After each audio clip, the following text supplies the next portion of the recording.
যদিও যে নির্বাচন অনুষ্ঠিত হয়েছে সেই নির্বাচনের ব্যাপারে বিভিন্ন মহল থেকে কথা এসেছে, আমরা উদ্বিগ্ন যে ইলেকশন ইঞ্জিনিয়ারিংয়ের মধ্য দিয়ে নির্বাচন আমরা চেয়েছিলাম একটি সুষ্ঠু নির্বাচন হবে, কিন্তু তা প্রশ্নবিদ্ধ হয়েছে। এরপরেও নির্বাচিত সরকার ক্ষমতায় আসার পর থেকে দেশে আইন শৃঙ্খলার চরম অবনতি আমরা দেখতে পাচ্ছি। ধারাবাহিকভাবে শিশু হত্যাকাণ্ডের ঘটনা ঘটছে, ধর্ষণের ঘটনাগুলো ঘটছে, মানুষের ঘর বাড়ি আগুন দিয়ে পুড়িয়ে দেওয়া হচ্ছে। আমরা দেখতে পেয়েছি বিভিন্ন জায়গায় ভিন্ন মতের মানুষদের উপরে দমন নিপীড়ন চালানো হচ্ছে।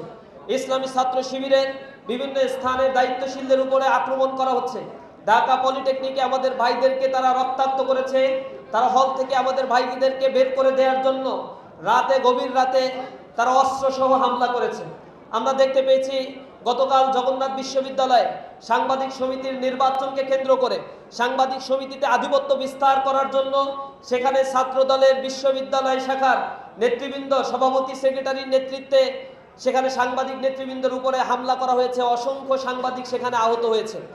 আমরা আবার সেখানে দেখতে পেয়েছি যখন এই উদ্ভূত পরিস্থিতি মোকাবেলা করার জন্য সেখানে জগন্নাথ বিশ্ববিদ্যালয়ের কেন্দ্রীয় ছাত্র সংসদের নির্বাচিত জিএস উপস্থিত হয়েছে, তার উপরে আক্রমণ করা হয়েছে, তিনি আঘাতপ্রাপ্ত হয়েছেন, আক্রান্ত হয়েছেন। আমরা এ জাতীয় হীন কর্মকাণ্ডের তীব্র নিন্দা এবং প্রতিবাদ জানাই।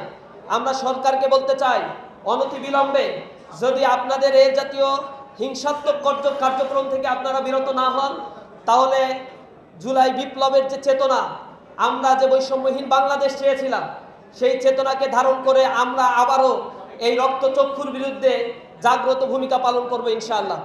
আমরা তাদেরকে স্পষ্টভাবে বলতে চাই, সরকার রাষ্ট্র পরিচালনা করবে, আমরা সরকারকে রাষ্ট্র পরিচালনার ক্ষেত্রে সর্বদিক থেকে সহায়তা করতে প্রস্তুত রয়েছি।